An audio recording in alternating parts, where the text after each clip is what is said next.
আসসালামু আলাইকুম বন্ধুরা, কেমন আছেন সবাই? আশা করছি সবাই ভালো আছেন। আল্লাহর রহমতে মোটামুটি আমিও অনেকটা ভালো আছি।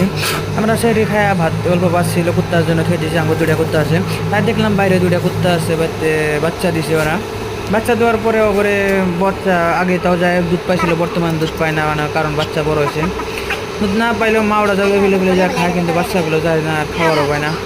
তাই আর কি আঙ্গ বিলে আইলো এটাই আর কি, বাচ্চাগুলো খাবার দেয় না মহিলা সরকারের খালি দুর্বল অত্যাচার। তাই আর কি ভাবলাম যে বাচ্চাগুলো পুরো শাকনি রাট দিয়ে বাইরে গেছে, কাজকে ওরা খাবার দেওয়া যাক। আমি তো এটা দুইটা নিয়ে ওরা খাবার থুছিলাম ওদিকে আর কি, আধাড়ি নিয়ে গেলাম, নিয়ে করে দিবে নিয়ে গেছি। তাও নিউ আমার পাশে গেছে, পাশে যে কী কামটা করে দিল, মারলো এক ধাক্কা। খায় না, খাইতে খাইতে দেখুন কি আত্মে হয়েছে, মাংস ছাড়াই ভাত খায় না। তাই আর কি ফুলকপি মাছ আলু ছিলাম না, রাগ করছে, করলাম নু জায়গা যাই না আমার হাতে। তার কি ঠ্যাং ঠুং টাইনা থিয়া বললাম আইলো না, তোমার আজকের জন্য হিন্দি।